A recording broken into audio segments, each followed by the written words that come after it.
l'écriture de l'évidence.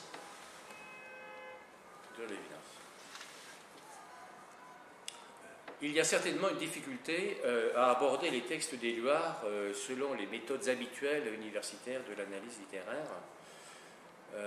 Il pratique manifestement une écriture de l'image, mais l'image pour lui n'est pas d'abord un travail sur les mots, elle ne s'inscrit pas essentiellement dans une logique rhétorique, elle est une proposition d'existence. À propos de l'imagination, c'est-à-dire la faculté de produire des images, cette imagination que Baudelaire avait déjà définie dans ses curiosités esthétiques comme la reine des facultés, et Éluard écrivait dans l'évidence poétique, je cite, « L'imagination n'a pas l'instinct d'imitation. Elle est la source et le torrent qu'on ne remonte pas. C'est de ce sommeil vivant que le jour naît et meurt à tout instant. »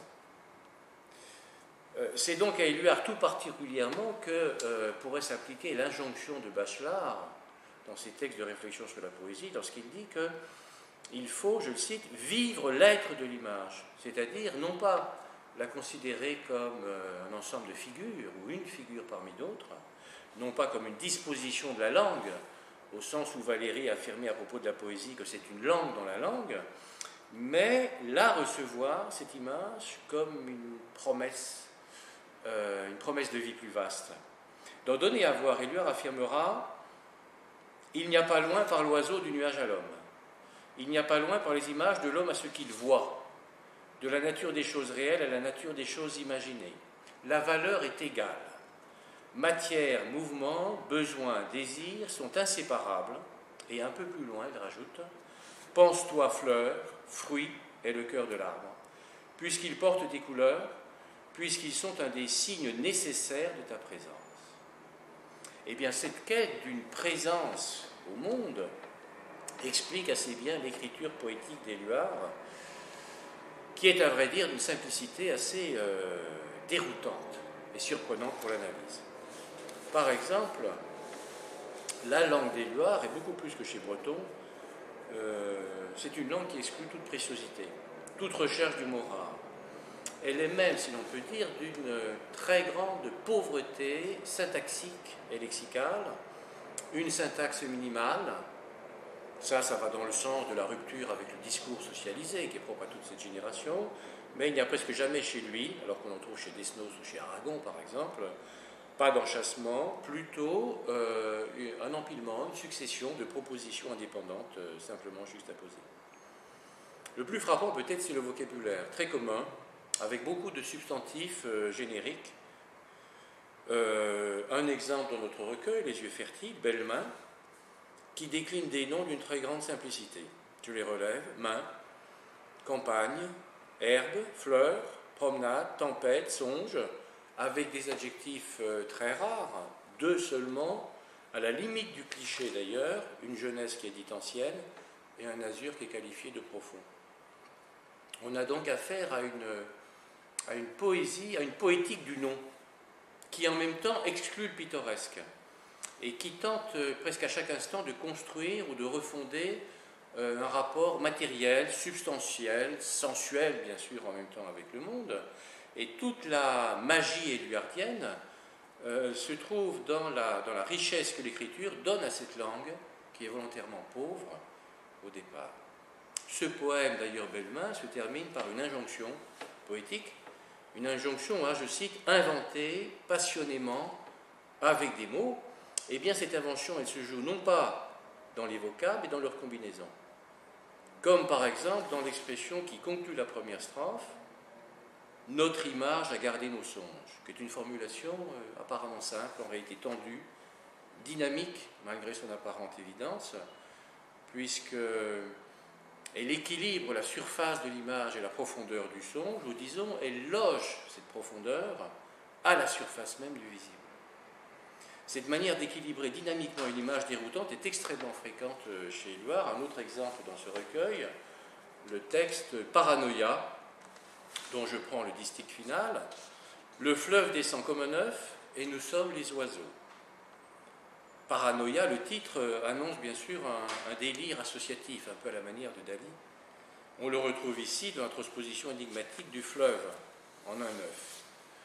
mais le distique est néanmoins équilibré, harmonisé, d'abord par le scène commun du temps qui relie l'œuf à l'origine du temps et le fleuve, l'image du passage du temps.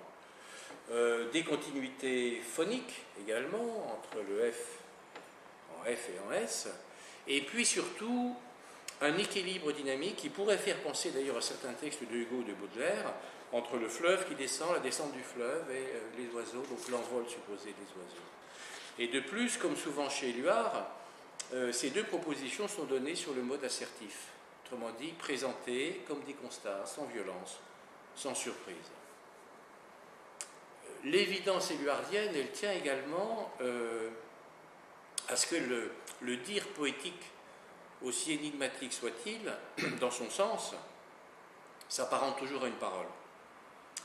C'est un dire qui est destiné à être entendu, échangé, qui n'a rien à voir avec le monologue d'une voix solitaire auquel nous sommes habitués dans une certaine tradition lyrique depuis le romantisme.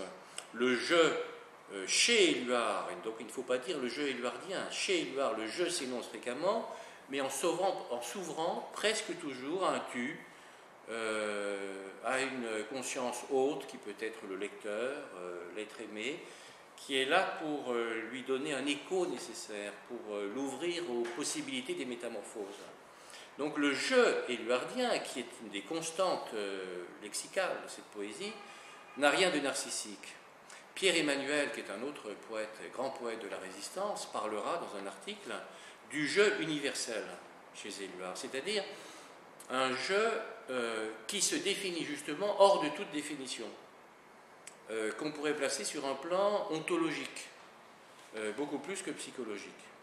Et c'est ce jeu ouvert aux métamorphoses, sous le regard d'autrui, qui s'incarne dans le thème étudié par Jean-Pierre Richard, celui de ce qu'il appelle les yeux regardants, regardés, dans ses 11 études sur la poésie moderne.